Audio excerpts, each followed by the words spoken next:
سلامونه او نیکی هیلې په دې هیله چې صحتمند وئ. دوستانو هیله ده زما د یوټیوب چینل سبسکرایب کړئ، د زنګ آیکن کیکاږئ ترڅو له نوو او جالب ویډیوګانو څخه برخمن. بسم الله الرحمن الرحیم. اکمل عمر اوسم زما او نن غواړم تاسو ته د انګلیسي ژبې د الفبا په غږونو باندې وغږیږم. موږ په تیر لیکچر کې د الفبا په نومونو او همدارنګه په بڼو یا شکلونو باندې وغږیدلو. نومونه مو هم له اینه تر زیډه ولوستل او همدارنګه د الفبا شکلونه مو ولوستل چې یو واړه توري و او بل غټ توري و. نن مونږ د الفبا په اوازو باندې غږیږو. د الفبا د اواز له زده کولو څخه مخکې مونږ ته مهمه واول توري دي چې واول توري باید زده کړو. دا چې واول لپاره ډېر تعریفونه شتون لري او خلک یې په مختلفو بڼو باندې تعریفوي، خو یو عام یا عمومي یا مهم تعریف د واول حروفو دا ده: هر کله چې په یو لغات کې واول توري شتون ونه لري موږ نشو کولی چې هغه لغات تلفظ کړو. یعنی واول توري یو لغات ته آواز ورکوي یا تلفظ ورکوي. که چیرته یو لغات کې واول توري شتون ونه لري نو موږ هغه لغات نشو تلفظ کولی.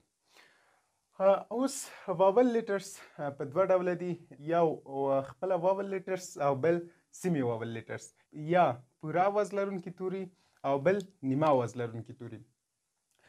پوره آواز لرونکي توري یا خپله واول لیټرز چې دي په 5 ډوله دي: A, E, I, O, U. او سیمې واول لیټرز چې دي په 2 ډوله دي: W او Y. که څه هم په اوس وخت کې دغه W له سیمې واول څخه هم ریموف کړې ده یا لرې کړې ده، ځکه چې W نه وروسته یا مخکې همیشه یو واول راغلی وي. نو د دې په خاطر اوس وایي چې یوازې دغه وای سیمې واول لیټرز ده. موږ مخکې ویلې موږ هغه لغت تلفظ کولی شو چې واول توري پکې شتون ولري. که چیرته واول تورو پکې شتون ونه درلود موږ نشو کولی چې هغه لغت تلفظ کړو. مثلا دغه یو لغت ده، لومړی په دې کې ګورو چې واول شته ده که نه. هو دې کې واول راغلی چې ای ده، نو موږ دا تلفظ کولی شو چې بال. دغه لغت هم ګورو چې واول پکې شته که نه. هو دې کې هم ای واول راغلی، نو موږ دا هم تلفظ کوو چې ډیسک. بل لغت ده، دا هم ګورو په دې کې آی واول راغلی ده، نو موږ دا هم تلفظ کولی شو کیټ. دا لغت هم موږ تلفظ کولی شو ځکه په دې کې او راغلی، نو دا موږ من تلفظ کوو. بل لغت چې دې کې یو راغلی ده نو یو هم واول ده، دا هم تلفظ کیږي ډرم. اوس راځو سیمې واول. په سیمې واول کې ویل که څه هم دلته هم پوره واول راغلی او هم سیمې واول راغلی، نو د دې په خاطر دا ویل تلفظ کوو. او مخکې مې درته ویلي چې دې سره همیشه پوره واول راځي، نو ځکه اوس وایي چې دا ډبلیو په سیمې واول کې نه راځي. راځو دې لغت ته. دې کې هم نیمه واول راغلی ده، نو موږ دا لغت څنګه کوو؟ تلفظ کولی شو لکه کرای. اوس که چیرته له همدغو لغتو لکه بال، ډیسک، کیټ، منت، ډرم چې وکې ای بلکې ای بلکې آی بلکې او بلکې یو بلکې خپله ډبلیو او بلکې وای راغلی، که چیرته موږ همدغه واولونه یا آواز لرونکي توري له دغو لغتو څخه پاکو، آیا موږ کولی شو چې هغه تلفظ کړو؟ نه. ګوره اوس مثلا که موږ دغه ای له پخواني لغت چې بالو پاکو، موږ نشو کولی چې دا تلفظ کړو. که چیرته موږ له دغه لغت یا ډیسک څخه ای پاکه کړو نو دې کې هم بل واول نشته، دا نشو تلفظ کولی. بل که دغه کیټ کې هم موږ آی پاکو، دې کې بل واول نشته، نو موږ دا هم نشو تلفظ کولی. له دې من څخه هم دغه واول لرې کوو، دې کې بل واول نشته، نو دا هم نشو تلفظ کولی. او همدارنګه له ډرم څخه هم که چیرته مونږ واول لرې کوو، دې کې بل واول نشته، نو دا نشو تلفظ کولی. که چیرته موږ له دغه ویل څخه ډبلیو او ای لرې کوو، بیا هم موږ دا نشو تلفظ کولی. او که چیرته له کرای څخه موږ دغه وای لرې کوو، بیا هم موږ دا نشو تلفظ کولی. اوس پوښتنه ده چې دا به موږ څنګه تلفظ کوو؟ ګورئ که چیرته په یو لغات کې واول تورو شتون ونه درلوده نو موږ د هغه لغات هر توری جدا جدا تلفظ کوو. مثلا بی ډبل ال یا بی ال ال یا ډي اس کې. داسې به یې نه تلفظ کوئ چې تاسو کوشش وکړئ دا یو ځای کې مثلا ډیسک یا کوم بل څه ترې نه جوړ کړئ، ځکه دې کې واول نشته. او کې ټي دا هم کټ یا بل څه نه تلفظ کوئ. او دا هم چې پخوانی منت لغت اوس دی کې واول نشته، دا هم MNTH تلفظ کوو او دا هم DRM په دې ډول تلفظ کوو. دا هم چې ویل و اوس دا ډبل ال یا LL تلفظ کوو. دا هم چې مخکې کرای و اوس سیمې واول پکې نشته نو موږ دا CR تلفظ کوو. یعنی که په کوم لغت کې واول تورو شتون ونه درلوده تاسو د هغې د تلفظ کوشش مه کوئ بلکې د هغه لغت توري جدا جدا تلفظ کوئ. نو دا واول او په اړه معلومات تاسو کوشش وکړئ چې همدغه واول له ځان سره حفظ کړئ A E I O U او همدارنګه WY یا یوازې Y.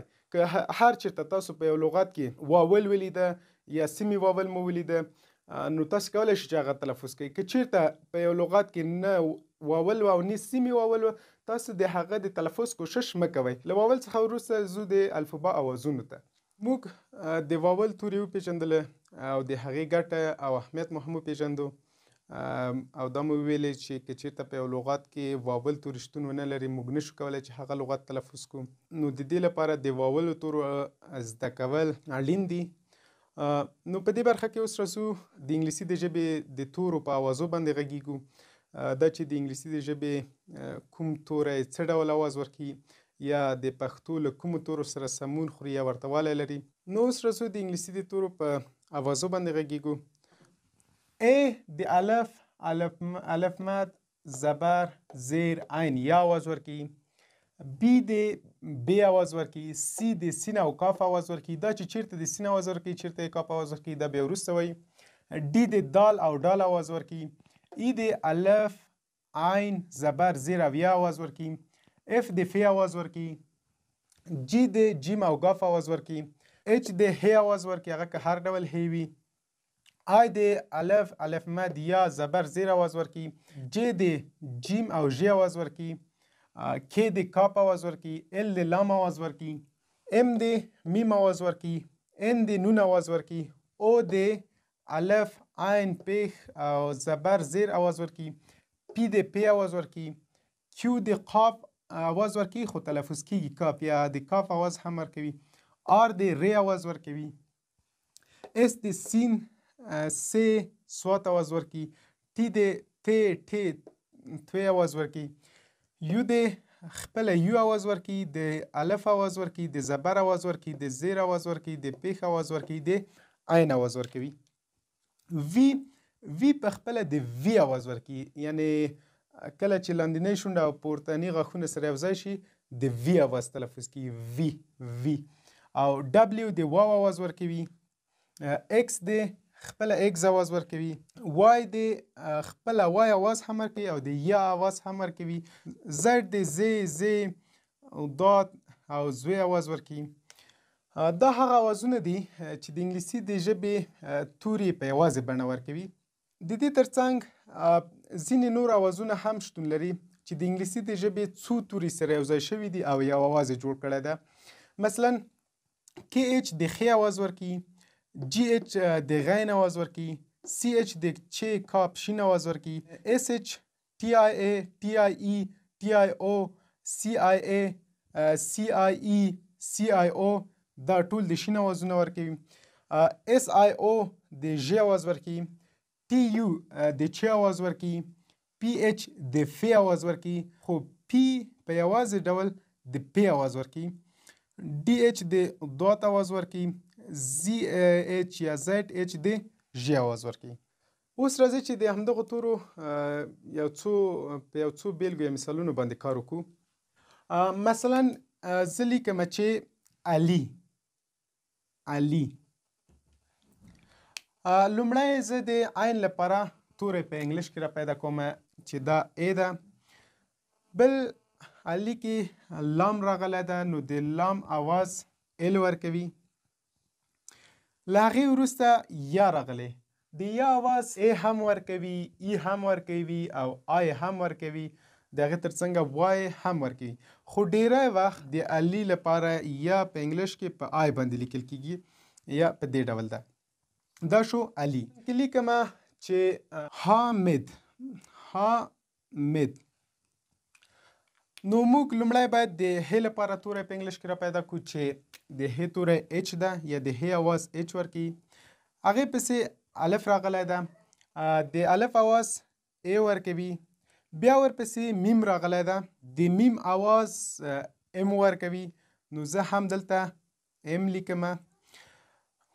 بل دال راغلی ده، خو له د دال او میم ترمنځ دلته یو دنه زیر شتون لري یا داسې هجا شتون لري چې ها می مد. نو د دغه زیر اواز چې ده ښه به دا وي چې د دې لپاره آی استفاده کړو، که نه موږ ای هم استفاده کولی شو، ستونزه نشته ده. ها مد. یا مثلا لیکو چې افغانستان. افغانستان. په افغانستان کې لومړنی توری الف ده، نو د الف د اواز لپاره ای کاروو. بیا فی راغلی ده، د فی اواز اف ورکوي، نو موږ دلته هم اف کاروو. بیا له هغې نه وروسته غین راغلی ده، د غین اواز جی اچ ورکوي، نو موږ هم جی اچ کاروو. بیا له هغې نه وروسته الف راغلی ده، د الف اواز ای ورکوي، نو موږ هم دلته ای لیکو. بیا ورپسې نون راغلی ده، نو د نون اواز ان ورکوي، دلته موږ ان لیکو. او بیا سین راغلی ده، خو له سین نه مخکې دلته یوه هجا شتون لري چې نیستان ده که نه. نو د دغې هجا یا زیر اواز چې ده آی موږ که وکاروو ښه ده، که ای هم وکارول شي ستونزه نه. خو دا چې افغانستان دغه له ان نه وروسته آی راځي، نو موږ هم آی لیکو. افغاني بیا سین راغلی ده، نو اس لیکو. بیا تی راغلی ده، د تی اواز ټي ده، نو موږ ټي لیکو. بیا الف راغلی ده، د الف اواز بیا ای ده، نو موږ دلته ای لیکو. او بیا په آخره کې نون راغلی ده، د نون اواز هم ان ده. دا شو افغانستان. یا مثلا لیکو چې خان. خان څه ډول لیکل کیږي؟ مثلا دا شو خ الف نون. اوس د خ اواز کې اچ ورکوي، نو موږ هم دلته کې اچ لیکو. بیا ورپسې الف ده، د الف اواز ای ورکوي، نو موږ هم دلته ای لیکو. او بیا ورپسې نون ده، د نون اواز ان ورکوي. دا شو خان. همداسې نورې بیلګې هم دي، لکه مثلا لیکو چې شمس. شمس. ګوره کله چې موږ شمس لیکو، دلته خو موږ سره د شین لپاره ډېر اوازونه شتون لري، لکه ایس اچ شو، ټي آی ای شو، ټي آی ای شو، او همداسې نور. خو له انګلیسي پرته نورو ژبو کې چې نوم لیکو په شین باندې یا شین راځي، نو هلته موږ ایس اچ کاروو. اوس شمس څه ډول لیکل کیږي؟ شین اواز موږ ویلې چې ایس اچ ښه ده. بیا ورپسې میم راغلی، خو له میم نه مخکې که تاسو هلته فکر وکړئ یو هجا راغلی چې د دې هجا اواز زبر په ډول باندې ده، مثلا شه شه. نو د زبر اواز لپاره مونږ ای کاروو. او بل ورپسې میم راغلی ده، د میم اواز ام ده. بیا ورپسې سین راغلی ده، نو مونږ د سین پر ځای اس لیکو. دا شو شمس.